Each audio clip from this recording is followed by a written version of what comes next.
our speaker today. We're very privileged to have Jared with us. Jared has been with us for the weekend. He flew in from the States. And I first met, actually, Lizzie, could you hand me the top book on there? That'd be great. I first met Jared, thank you, a couple of years ago. I was visiting my in-laws in Chicago, and on their coffee table was this book called Imaginative Prayer by a guy called Jared Boyd. And I flicked through it, and its subtitle is A Year-Long Guide for Your Child's Spiritual Formation. And as a parent, I often really struggle to engage my children, and you think, well, come on, this is your job, but engage your children in kind of spiritual conversations. And I thought, this is perfect, this is exactly what I wanted. So I picked it up, flicked through it, and it was enough of a taster for me to go, right, I'm going to order this online, got it onto Amazon and booked it straight away. I then sat down to dinner, literally 15 minutes later. My father-in-law said, I really need to show you a book to read. I was like, okay, and he picked up the book. I said, don't worry, flicked through it, ordered it on Amazon already. The next day, I happened to be in the church where Susan and I met and were married, and we happened to be there on a particular Sunday when the new pastor, who we'd gotten to know over a while, was being installed as the new pastor of the church. And he said to me, would you mind saying a prayer from the stage to kind of, if you like, help me kind of transition into this new role with a couple of other people? I said, yeah, that'd be great. And so I had the privilege of doing that. And as I got onto the stage, there was this other guy there that I introduced myself to. He said, hi, my name's Jared. And I'm like, what? And I realized it was the same guy that I had just flicked through his book only 24 hours before. So I had this kind of moment of celebrity awe and status as I was like, this is kind of strange. And since that moment, we've become great friends. Jared is a pastor of a church in Ohio. He's an author, not just of this book, but of another book called Finding Freedom in Constraint, and the idea of like what it means to step into spiritual disciplines. He's been with us over this last weekend, running a kind of what we've been calling an urban retreat, trying to get away from the rush of London life to find those moments of solitude and times with Jesus. And it's been massively impactful from what I've been hearing of people who were there. And I commend him to you as he shares with us today. He goes home tomorrow, spend time with his wife and 4 daughters. He's busy. He's also runs this thing called the Order of the Common Life, which is trying to find ways of life that we can live out in the everyday that lead us, draw us to Jesus.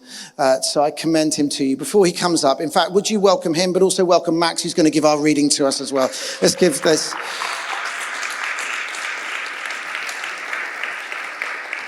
So firstly, Max, for our reading. So it's Luke chapter 7, verses 36 to 50. Now one of the Pharisees invited Jesus to have dinner with him. So he went to the Pharisee's house and reclined at the table. When a woman who had lived a sinful life in that town learned that Jesus was eating at the Pharisee's house, she brought an alabaster jar of perfume. And as she stood behind him at his feet, weeping, she began to wet his feet with her tears. Then she wiped them with her hair, kissed them, and poured perfume on them. When the Pharisee who had invited him saw this, he said to himself, if this man were a prophet, he would know who is touching him and what kind of woman she is, that she is a sinner. Jesus answered him, Simon, I have something to tell you. Tell me, teacher, he said. 2 people owed money to a certain moneylender. One owed him 500 denarii and the other 50. Neither of them had money to pay him back, so he canceled the debts of both. Now which of them will love him more? Simon replied, I suppose the one who had the bigger debt canceled. You have judged correctly, Jesus said. Then he turned towards the woman and said to Simon, do you see this woman? I came into your house. You did not give me any water for my feet, but she wet my feet with her tears and wiped them with her hair. You did not give me a kiss, but this woman from the time I entered has not stopped kissing my feet. You did not put oil on my head, but she has poured perfume on my feet. Therefore I tell you, her many sins have been forgiven, for she loved much. but the one who has been forgiven little loves little." Then Jesus said to her, "Your sins are forgiven." The other guests began to say among themselves, "Who is this who even forgives sins?" Jesus said to the woman, "Your faith has saved you. Go in peace." Man, thanks be to God. I have more Bibles here than I need, I think. No, I've got one. Yeah, thank you. It's good to be here with you. Friends, thank you so much for having me. It's been wonderful. It's my first time in London, and I've loved it here. I loved walking the streets. I love spending time with John and Suze, and so thanks for having me. It's really great to be here, and for those of you that were with us over the weekend, thanks for showing up again to church for probably like the 5th time on a weekend. So that's pretty amazing. So I am married to Jamie. I have 4 daughters, aged 20 to 13, and I pastor a church very much like this, actually. I was just noticing sort of like, wow, I feel like home here. The building is not quite as magnificent as this. I kept telling John that, wow, this is such a treat to be here. So thank you so much. Okay. So I have a friend whose name is Scott, and he goes to 3 AA meetings a week, Alcoholics Anonymous. And Scott, I met Scott about 5 years ago when he came into our little church plant on the west side of our city, which is Columbus, Ohio. And at the time, he had about 3 years of his sobriety. He had found a higher power, but it was in our little church where he found other hurting people around him who were encountering the love of God and experiencing the presence of God, where Scott received his inheritance as the Son of God. He gave his life to Jesus. We baptized Scott in a horse trough in the park during lockdown. And it was glorious and it was wonderful. And shortly after Scott got baptized, he began to go out onto the neighborhood streets where we live. We live in a bit of a rougher area of town, and just about a mile from where we live is sort of where all of the prostitutes gather. And Scott began to go out onto the streets and pray for people. He ended up kind of finding a little storefront that would host him, and he began to order some pizza and offer a Friday night gathering that he called Prayer and Pizza. Very creative name, very straightforward. And what he would do is he would welcome people in for a slice of pizza, and then he would offer to pray for them. But part of Scott's story is that he used to own a company on the Upper West Side of Manhattan, and he sold it for a lot of money. He stayed on in that C-level suite, and he was doing really great. But underneath everything that was happening externally and behind the closed doors of his corner office suite, he was doing cocaine on his desk at 11 a.m. on a Wednesday morning. And everything in Scott's life began to fall apart. His business and his marriage and his entire life. And he spent the next several years spending every last dime on drugs. I mean, everything. Scott has spent more money throwing parties in New York City than I've ever made in my life. So about a year ago, Scott was telling me a little bit of a story about the last few items that he had as part of his former life. Expensive items that I have never heard of. Things like a Burberry belt and a Prada tie and a solid silver money clip from Tiffany's. Okay, so he's got these 3 things left from his former life. And it's interesting because as I walked off the airplane a few days ago, I almost said this morning, that's kind of how it feels, right? I saw an ad for a Burberry belt, and I'm thinking to myself, oh, it must be something here in London. So I literally don't know what a Burberry belt is, but those are big things in New York City, and I think people think those things are important. But the reason that this story has come up is that Scott was trying to tell me about this other guy named Jermaine, that he was trying to get into treatment. So Jermaine was sort of stuck in a cycle of addiction. He's trying to minister to Jermaine. And but the guy didn't want to go to treatment because of his dog, because you can't take your dog to treatment. You guys know this So Scott agreed to take this guy's dog so that he would go into treatment for a few weeks. And so I'm sitting at lunch with Scott, which we do a couple times a month, and there is a pit bull at his house wreaking absolute havoc. A pit bull from the West Side. And I am leaving out a lot of details of the story, but Scott told me that the pit bull found his Burberry belt and his Prada tie, and they completely destroyed them.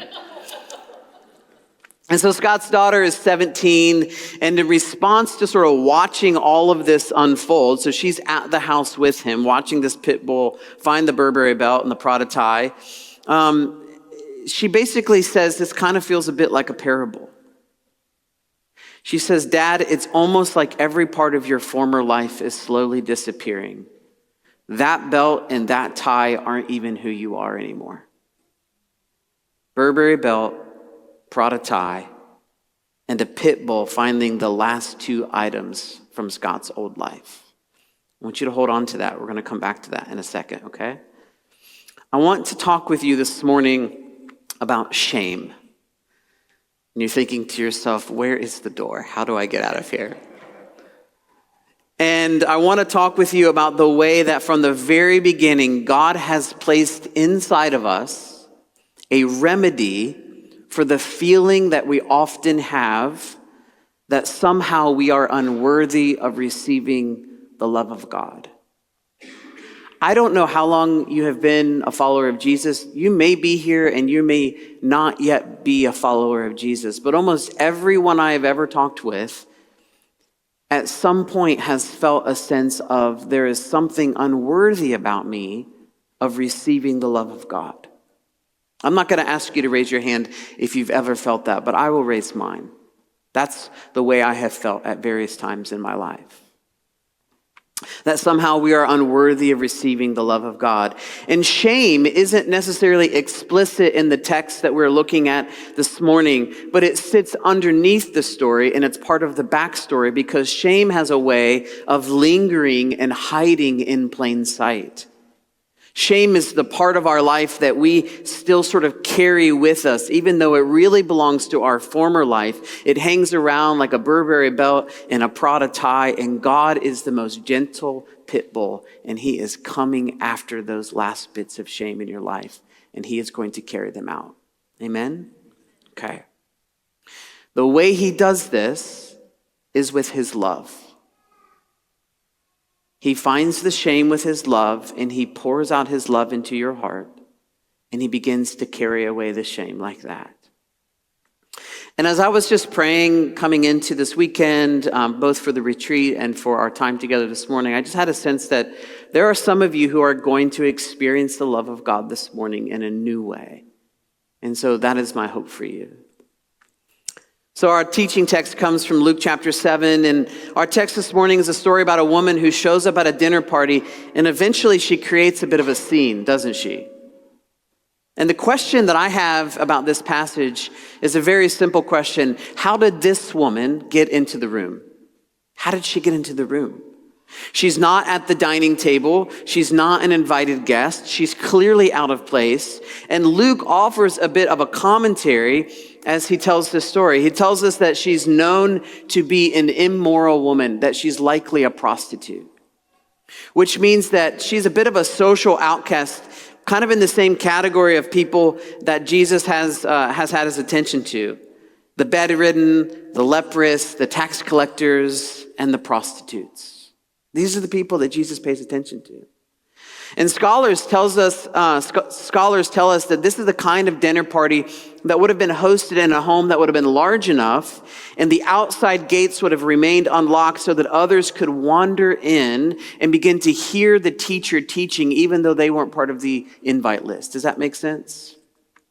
And so there is some hospitality on display here. So whoever is hosting the dinner party is wealthy enough to have a large enough space for people to gather. And he has opened the gates of his sort of villa or his garden so that people off the streets could come in and hear the teaching of the rabbi.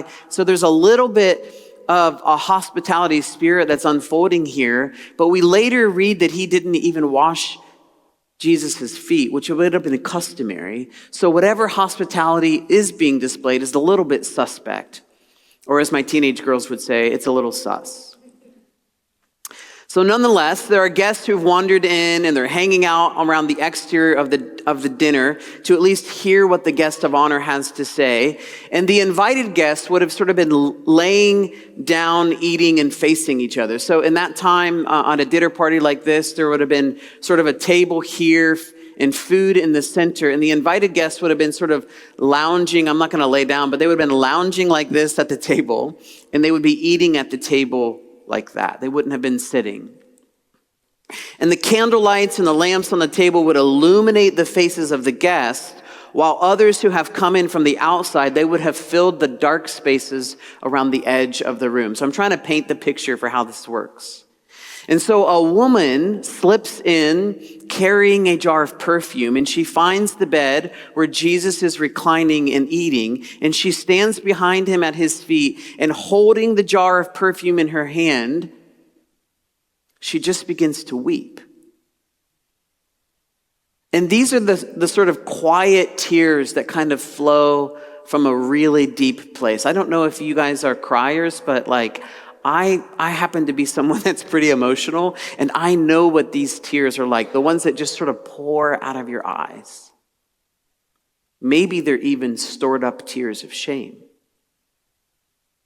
And as those tears flow, standing over Jesus' feet while dinner conversation is just sort of likely unfolding, she allows the tears to drip onto Jesus' feet, and she begins to wet his feet with her tears. And the text says that she kept wiping Jesus' feet with the hair of her head.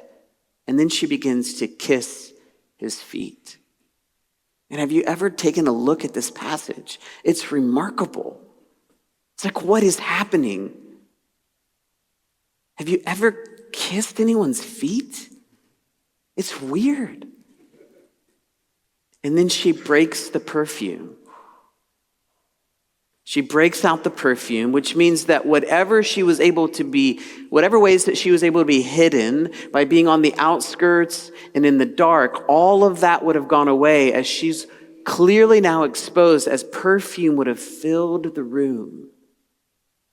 The aroma would have been filling the room, and the attention would have begun to come her way now, so that now everyone is probably looking at her. This woman who's known in the town for her occupation, tear-stained face and hair down to her waist in a culture where you had to keep your hair up and covered. And finally, Jesus addresses what is no longer hidden in a question. He says to the host, "Do you see this woman? Do you see her?"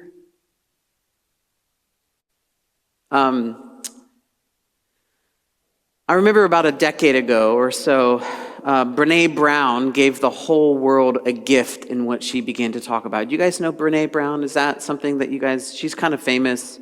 She's a researcher, and she talks about vulnerability and shame and that kind of thing. We call her Saint Brene in our community.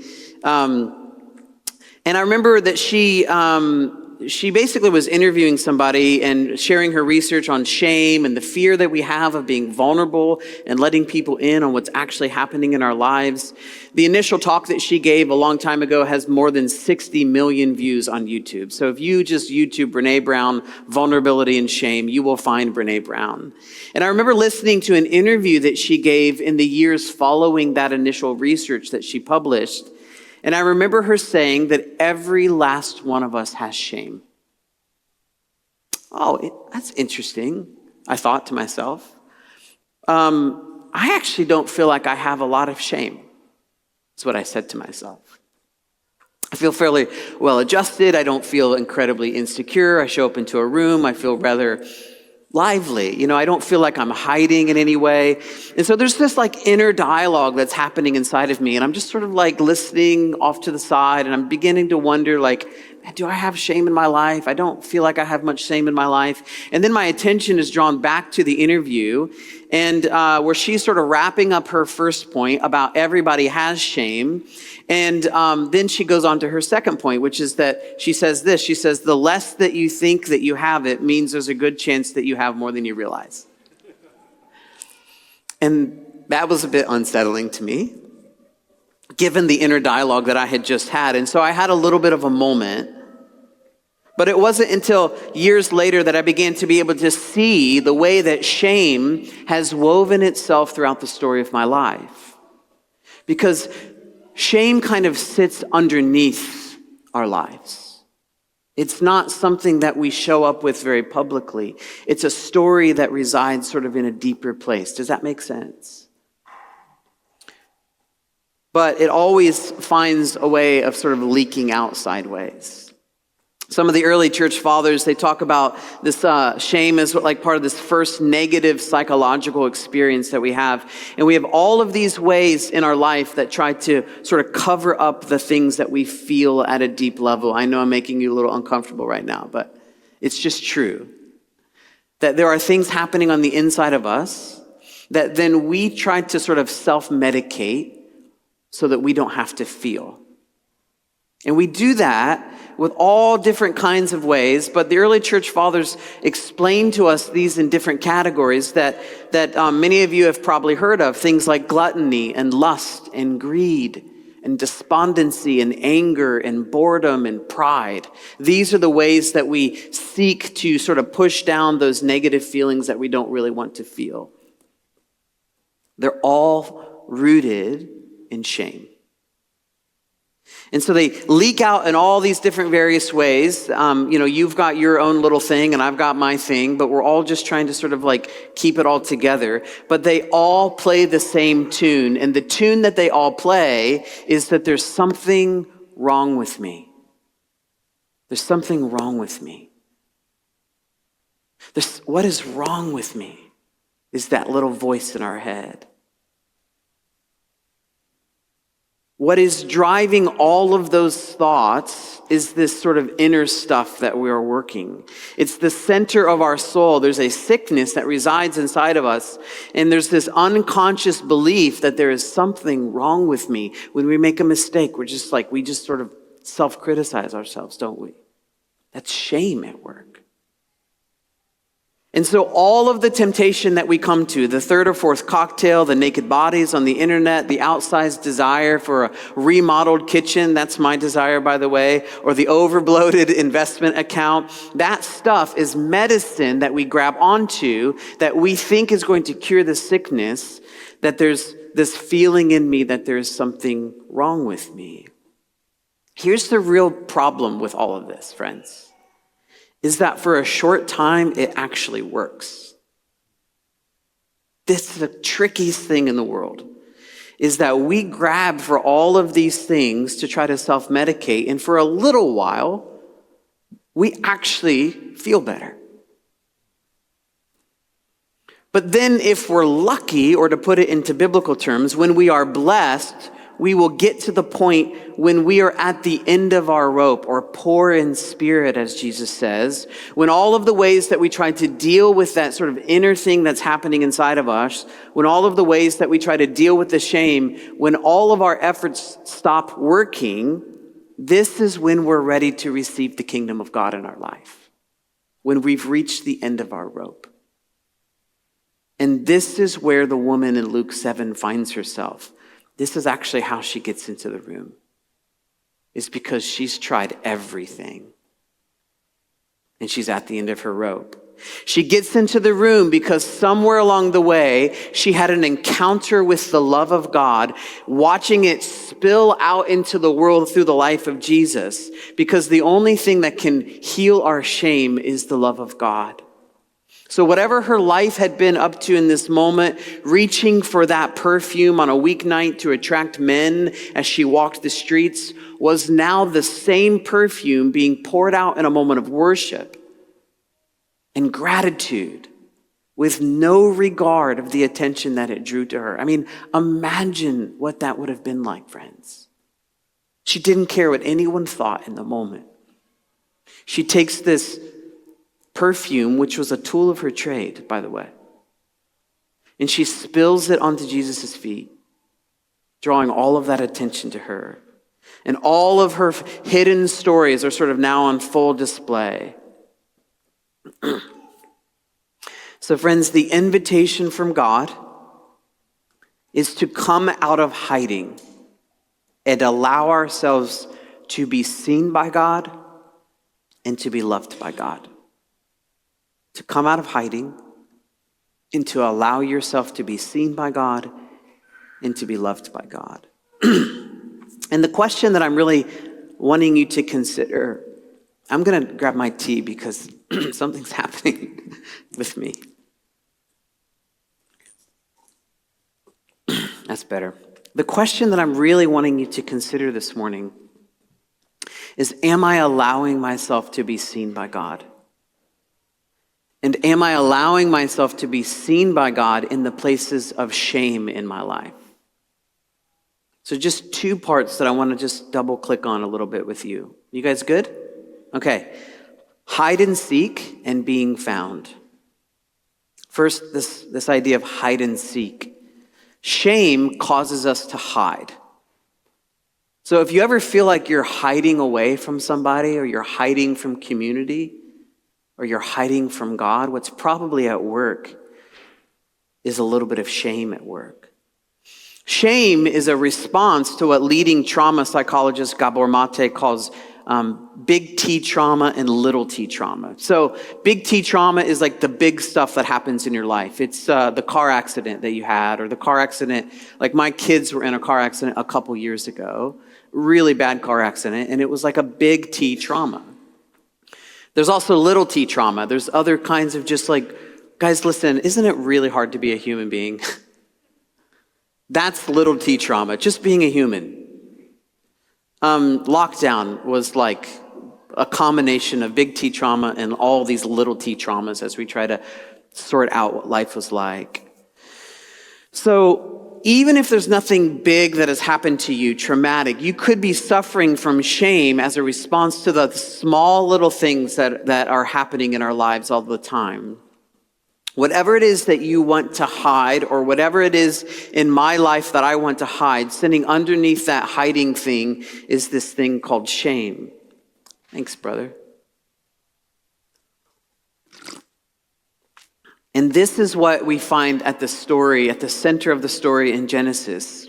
This is at the very beginning of the tradition that we find ourselves in. So hang with me here. We're going to go back to Genesis a little bit, because our first brother Adam and our first sister Eve, when they were sort of in paradise, they shifted their relationship with God. And what happened because of that shift in their relationship with God is that the primary shift that happened is the way that they felt about themselves.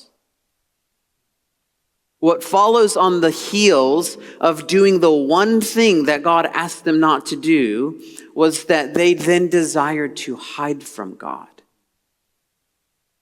And they covered their private parts with fig leaves. And the Genesis story tells us that they made those fig leaves into coverings for the most intimate parts of their bodies, because in the rupture in the garden, when they took the fruit, they knew that they were now naked, and they heard the sound of the Lord in the garden, and so they hid from him. It says the man and the wife hid themselves from the presence of the Lord. And then God comes and says, "Where are you? Where are you guys?"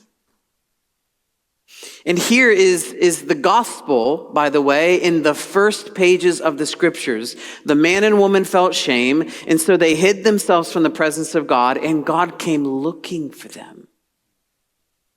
Guys, do you know that God is looking for you all the time? Every way that you hide from God, God's posture towards us is, "Where are you? Where are you? I'm looking for you."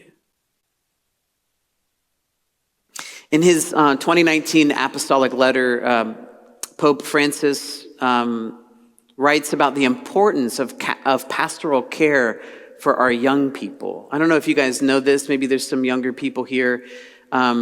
Post-COVID, guys, the young people are really struggling. You know, I have 4 teenage girls, and Thank God they're doing okay, but man, it has been a hard season for the young people, hasn't it? And he talks about how shame is a common feeling that affects teenagers and children. And he writes this, he says, shame is a feeling that can lead us to hide, to run away, to withdraw into ourselves, to avoid others. It is a feeling that can make us feel small, guilty, worthless, and as though we do not deserve to be loved. And so in our shame, friends, we play a little bit of hide and seek with one another, don't we? But God is coming to look for us. God is looking for you. God is like a woman who lost her last 2 coins and she tears apart her apartment just to find those 2 coins. Do you remember when Jesus tells the story? This is what the kingdom of God is like. God is like a shepherd that leaves behind 99 sheep to come and find you and me. God will come looking for us. So back to this story in Luke chapter 7 with this woman. What does hiding look like? And what does it mean for God to come looking for us? So the whole story unfolds in the home of a Pharisee, which we hear about quite a bit throughout the gospel. And while the woman in this story is clearly the focus of the story, the person who Jesus talks the most to in the story is the Pharisee. Did you notice that? She's doing her thing, and he is having this teaching moment with this guy who's sort of missing the story a bit. He says 2 sentences to the woman, your sins has been forgiven and your faith has saved you, go in peace. But everything else that is said in this passage is said to the host. His name is Simon, the Pharisee. And the story that Jesus tells inside of the story that we're reading is for the Pharisee. So there's a story that we read, and then inside the story, Jesus tells another story. Simon, I have something to say to you. And he goes on to tell a story about 2 people who are in debt, who are unable to repay the debt. And so their debt is forgiven. And one of them had a debt worth about 6 weeks of pay, and the other one had a debt worth about 18 months of pay. Which of them will love me more, he says. And of course, the host answers correctly. It's the one whom he forgave more. And then he turns to the woman, he says, do you see this woman? Which I read as, look at this woman. Look at what she's doing. Look at the way she wet my feet with her tears and wiped them with her hair. Look at the way she's kissing my feet. Look at the perfume that she brought to bless me with. She loves much because she knows that she has been forgiven much.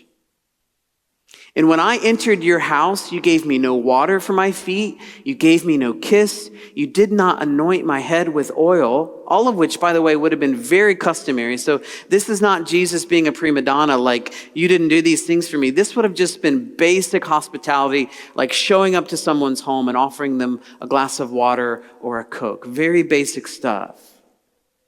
Jesus is saying in a very gentle way to the Pharisee, you love little because you have yet to discover your own need for forgiveness.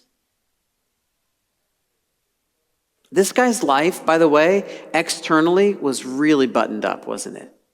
Like he's hosting a party. He's probably in the sort of popular crowd. Like he had enough social status that people would have shown up to his home. His life was very put together externally. He had resources to host people. He had the public affection of his neighbors. He was in good with the powerful. He probably had a book deal on the way. And all of the things were in keeping with the way that Simon and those would have understood sort of how to be a really good religious person. In those days, religious people, they really took tithing seriously. Like if you were really religious, you like tithed everything. And we read later in different passages that this guy Simon would probably have tithed like the little like herbs from his garden. So like mint and dill and cumin. And so he would go out to his mint plant and he would try to, okay, what is 10% of this plant? And he would pick off 10% of the leaves. It's true. Dill, do you guys know how small dill is? Pick off 10% of the dill leaves. And cumin. I don't know how you tithe cumin, but He would harvest 10% of the cumin, and he would take all of these things into the temple and give a tithe off of his garden herbs. So this guy was thinking to himself, I'm doing everything really, really right. And so everything external was completely buttoned up, and everything on display was catching the eye of everyone in town. So he thought he had it all together. But the nearness of God, that is emotional and intimate and welcomes God into the deepest places of his heart, this can only come from knowing how much you are loved by God and how much God has done for you. And this is what the woman knew, friends. And this is how she got into the room. She knew how much God had done for her. The only thing, friends, that can free us from shame is to experience the depth of God's love for you. And so I just want to close with a couple primary sort of pastoral questions, okay? Is there anything in your life that you are hiding from the presence of God? Is there anything that you're hiding from the presence of God? Is there anything that you're carrying with you that you might associate with your shame?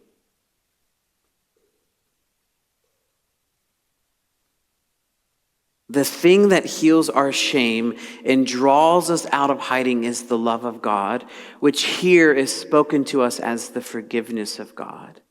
And listen, I don't know how you hear this story, but I've spent a lot of time with this story because there has been things inside of me that I have recognized, man, can I even be loved by God? But here's the hope that I have in a passage like this, is that if a woman known in her village as a prostitute, a woman whose life externally has been falling apart for probably a really, really long time, if she can show up out of hiding and extravagantly display the love of God, and Jesus praises her and says out loud the most truest thing about her, which is that your sins are forgiven. If it can happen to her, it can happen to me. And it can happen to you. And so whatever you might need in terms of a boost to take whatever it is you might be hiding, to bring it into the presence of God, let this woman's story be instructive, is that God is always looking to have that encounter with you. Whatever shame is still at work pushing me into hiding, Lord, come and find it like a gentle pit bull in my life. And come and carry it out of my life. That's been my prayer. So just quickly, being found. One of the first theological creeds, one of the first creeds in the theological tradition, made a great deal of one simple fact. And it's this fact. At the core of who you are, and at the core of who I am, God has stamped his image on you. He has made you and I to be like him, to be made in his likeness and to love in the way that he loves. And the problem with shame and this fundamental belief that sort of there's something wrong with us is it's partly true. There is something deeply, deeply wrong with us. But the enemy loves to sort of wield that into our face. There is something wrong with us, but the most fundamental truth about who we are, there remains in us something that can never be lost, which if, again, we go back to Genesis very quickly, we read in Genesis, let us make the human in our image. Let us make the human in our image and according to our likeness. What is lost in the garden when this shame is introduced is our likeness into God. But what is never lost is the fact that you are an image bearer of God. You are made to be like God. And what God is doing over the course of your life and my life is he's bridging the gap between the likeness that we lost and the image that will never be lost. He's bringing those two things together by the power of the Spirit in your life. The early church fathers wanted to reassure us that fundamentally at the core of the human remains the good of God's own image in you. And the picture that we get is from this Saint Basil of Caesarea. He basically says this. He offers the picture of a mirror, which in his time was made of polished metal, not glass. And what happens over time is that mirror becomes rusty. And that rust is like the shame that covers over our capacity to reflect out into the world our image-bearing likeness of God. It's because of our shame. So let me read something from the 12th century for you. You did not know this morning that you were going to get read to from the 12th century, but Bernard of Clairvaux, I want to read this, and this is what he says. He says, every soul, burdened as it may be with sins, caught in the net of vice, seduced by pleasures, a captive to exile, imprisoned in this body, fixed fast in this clay, sunk in mire, weighed down by cares, absorbed in busyness, shrunken in fear, afflicted by sorrows, wandering in error, a prey to anxieties and uneasy suspicions like a stranger in a hostile land. I mean, this guy's not leaving anything out, is he? He's describing all of us. But what he goes on to say is that what we always have available to us is the image of God right here. And that simply remembering and meditating on that fact, on the fact that God has stitched himself to you, can free us from the shame that we carry as humans. And what God then does for us is he brings us out of hiding. He loves us, and then he heals us with his love. This is a very simple message in the gospel here. In order to be close and present to God, we have to allow God into the depths of the things that we are wanting to really hide. And so the invitation this morning, very simply, as we sort of head into prayer, and I know that we have communion this morning and we'll have some prayer ministry, the invitation is very simple. Is there anything that you're hiding from God that you're afraid to let God into? And my ask of you would be, come out of hiding, let God love you, and ask God for healing. So I want to invite you to stand. Can we stand?